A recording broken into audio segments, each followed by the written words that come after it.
नमस्कार प्यारे साथियों, जय श्री कृष्ण। स्वागत है आपका अपने चैनल ज्योतिष और साकेत की बातों में। मैं हूं पंडित साकेत दवे और आज का विषय है गुरु महाराज का अपने उच्च राशि कर्क राशि में प्रवेश करना।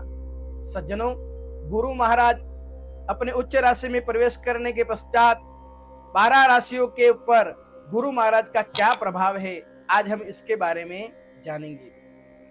2 जून 2026 मंगलवार के दिन ज्योतिष के शास्त्र के अनुसार ज्योतिष की दृष्टि के अत्यंत महत्वपूर्ण माना जाता है। इस दिन देवगुरु बृहस्पति महाराज अपनी उच्च राशि कर्क राशि में प्रवेश कर रहे हैं। वैदिक ज्योतिष में गुरु को ज्ञान, धर्म, संतान, विवाह और धन भाग्य, शिक्षा, सम्मान, आदित्य, आध्यात्मिक उन्नति और शुभ फल का कारक माना जाता है। जबकि गुरु अपनी उच्च राशि स्थिति में होते हैं तब उनका शुभ प्रभाव कई गुना बढ़ जाता है। इस गोचर का असर प्रत्येक राशि पर अलग अलग पड़ता है। किसी के लिए करियर में उन्नति के द्वार खुलेंगे, किसी के लिए विवाह, संतान, स्वास्थ्य, यात्रा और आर्थिक मामलों में महत्वपूर्ण परिवर्तन देखने को मिलेगा। आइए सज्जनों जानते हैं 12 राशियों पर गुरु कर्क गोचर का प्रभाव।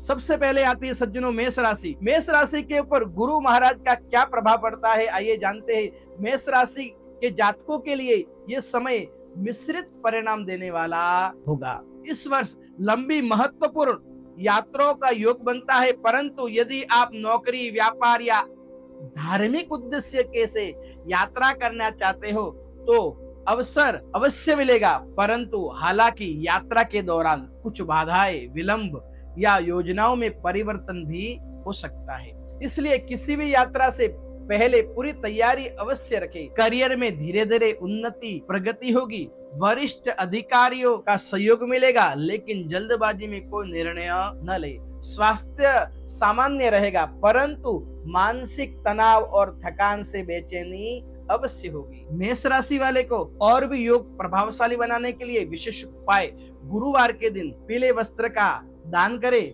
चने की दाल अथवा पीले अलंकार वस्त्र किसी कुंवारी कन्या को दान करें। वृषभ राशि वालों के लिए सज्जनों ये वर्ष परिवार सुख संबंधी के अंदर सुधार लेकर आता है। यदि भाइयों में रिश्तेदारों के साथ किसी भी प्रकार का मन मुटाव चल रहा हो, उसको समाप्त होने की प्रबल संभावना बन रही। परिवार में मांगलिक कार्य, शुभ समाचार या किसी भी नए सदस्य के आगमन का ये योग बन रहा है। आर्थिक स्थिति मजबूत होगी तथा पुराने रुके हुए कार्य तुरंत संभव होंगे। व्यापार में नए अवसर प्राप्त होंगे। परिवार का सहयोग प्राप्त होगा और प्रभावशाली बनाने के लिए जातक को गुरुवार के दिन केले के वृक्ष की पूजा करे तथा केले के वृक्ष की 3 बार प्रदक्षिणा करे। गाय को गुड़ और चने का दान प्रदान करे। सज्जनों, तीसरी राशि आती है मिथुन राशि। मिथुन राशि वाले जातक इस वर्ष में थोड़ा धैर्य रखना अति आवश्यक है। यह वर्ष विवाह की प्रतीक्षा कर रहे हो तो अभी कुछ समय लग सकता है। अच्छे रिश्ते आएंगे, लेकिन अंतिम निर्णय में विलंब संभव है। करियर में मेहनत का पूरा फल मिलेगा। नौकरी की नई जिम्मेदारी मिल सकती है। स्वास्थ्य सामान्य रहेगा, परंतु अनियमित दिनचर्या जातक को फंसा सकती है, इसलिए दिनचर्या का अवश्य ध्यान रखें। उपाय क्या करें? भगवान विष्णु की पूजा करें। ओम नमो भगवते वासुदेवाय का प्रतिदिन 108 बार जप करें। कर्क राशि वाले जातक क्या करें सज्जनों? कर्क राशि वाले जातक यह वर्ष अत्यंत शुभ और उन्नति और भाग्य उदय करने वाला वर्ष है। कर्क राशि वालों के लिए नौकरी, व्यापार, शिक्षा, विवाह, यात्रा, लगभग प्रत्येक क्षेत्र के अंदर सफलता प्राप्त होगी। विवाह के योग जातकों के लिए अत्यंत शुभदायक है।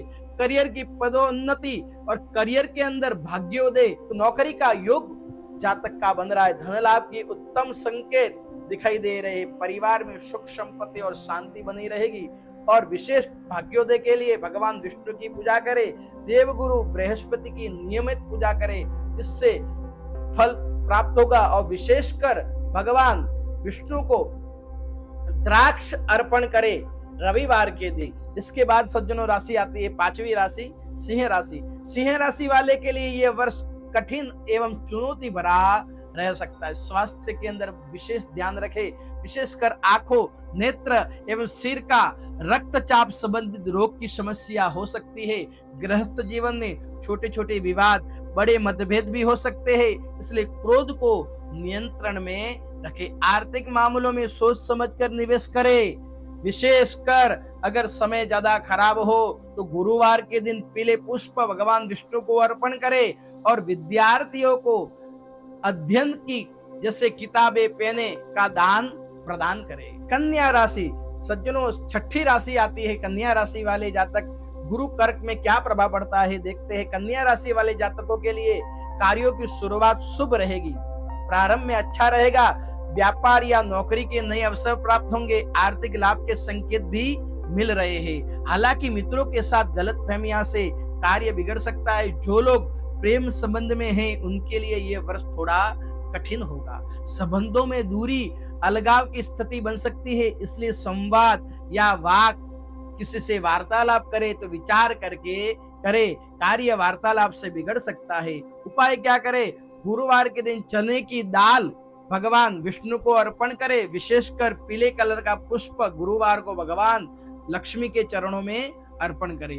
सातवीं राशि सज्जनों आती है तुला राशि। तुला राशि वाले जातकों के लिए क्या विशेष योग हो सकता है, आइए हम जानते हैं। तुला राशि वाले जातक ये वर्ष विशेष फलदायक रहेगा। व्यापार में उन्नति रहेगी, लेकिन कर्मचारियों के साथ में जो सरकारी कार्य करते हैं उनके लिए बड़ा ही कठिन समय है। ये व्यापारी उन्नति होगी, लेकिन कर्मचारियों से जुड़ी समस्याएं समय समय पर आने की संभावना है। पिता के स्वास्थ्य में विशेष ध्यान रखें। करियर में सम्मान बढ़ेगा तथा नए अवसर प्राप्त हो सकते हैं। गुरुवार के दिन पीले वस्त्र का दान करें। विष्णु भगवान का सहस्र नाम से पूजन करें। वृश्चिक राशि आठवीं राशि आती है सज्जनों।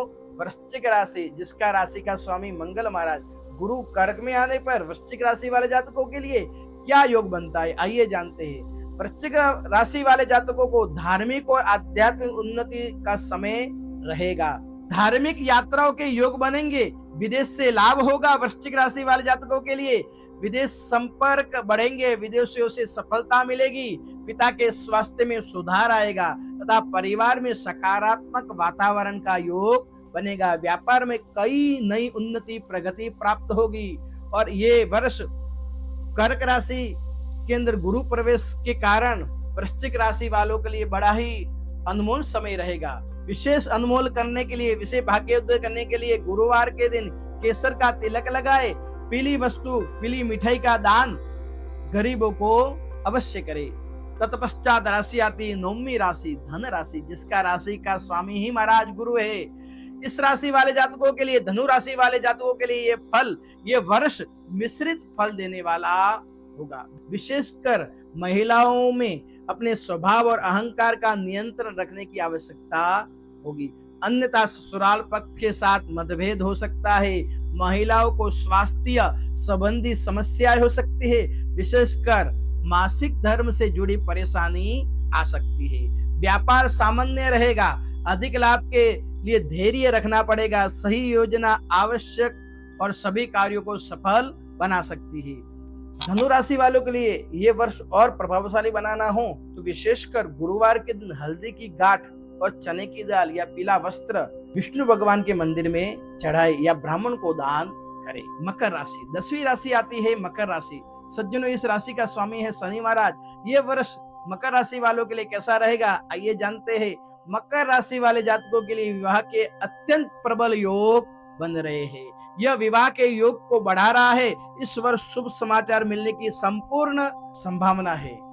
हालांकि प्रेम करने वाले जातकों के लिए परिवार से कुछ विरोध या बाधा उत्पन्न हो सकती है। व्यापार में पार्टनरशिप के नए अवसर मिलेंगे, उससे अच्छा लाभ भी हो सकता है। इस योग को और प्रभावशाली बनाने के लिए क्या उपाय करें, तो भगवान विष्णु की पूजा करें। पीले कलर का पुष्प हर गुरुवार के दिन भगवान विष्णु को चढ़ाए एवं ओम ग्राम ग्रीम ग्रौम सह अथवा ओम गूम गुरुवे नमः इस मंत्र का जप करें।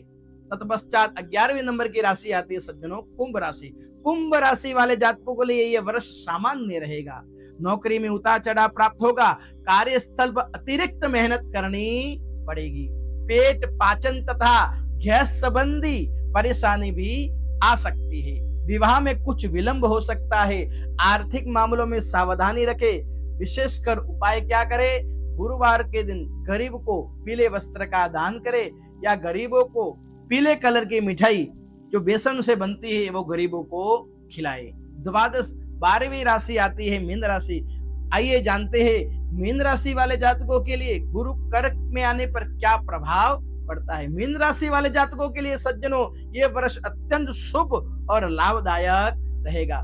विवाह के प्रबल योग बन रहे हैं, विवाह जीवन में प्रेम और मधुरता बढ़ेगी, व्यापार में उल्लेखनीय प्रगति होगी तथा धन लाभ के नए स्रोत खुलेंगे, विदेश की यात्रा, लंबी दूरी यात्रा भी बढ़ेगी और यात्राओं को शुभ अवसर भी प्राप्त होंगे, संतान सुख मिलेगा और संतान सुख का संपूर्ण संभावना प्राप्त हो सकती है। भगवान विष्णु देवगुरु महाराज बृहस्पति की नियमित पूजा करे और विशेषकर मीन राशि वाले जातक भगवान विष्णु को प्रतिदिन केसर चढ़ाए या फिर केसर से जुड़ी कोई मिठाई भी भगवान को अर्पण कर सकते हैं। सज्जनों ये 12 राशियों के प्रभाव हमने गुरु कर्क में आने पर जो प्रभाव पड़ेगा ये हमने आपको बताया है। देवगुरु बृहस्पति वैदिक ज्योतिष में ज्ञान, धर्म, विवाह, संतान, धन, भाग्य, शिक्षा और सद्गुणों का कारक माना जाता है।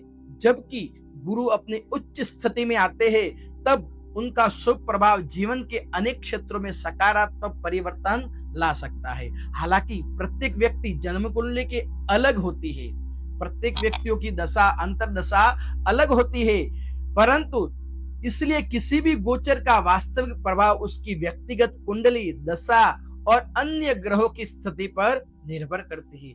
यदि श्रद्धा, संयम, सदाचार, भगवान विष्णु की पूजा, देवगुरु बृहस्पति महाराज की कृपा, उपासना हो तो इस शुभ गोचर के सकारात्मक परिणाम जातक को अधिक प्रभावशाली बना सकता है। सज्जनों हमारा ये वीडियो आपको अच्छा लगा हो तो हमारा चैनल ज्योतिष और साकेत की बातें को सब्सक्राइब करें एवं कमेंट के अंदर जय श्री महाकाल अवश्य लिखे। जय श्री कृष्ण, जय श्री महाकाल।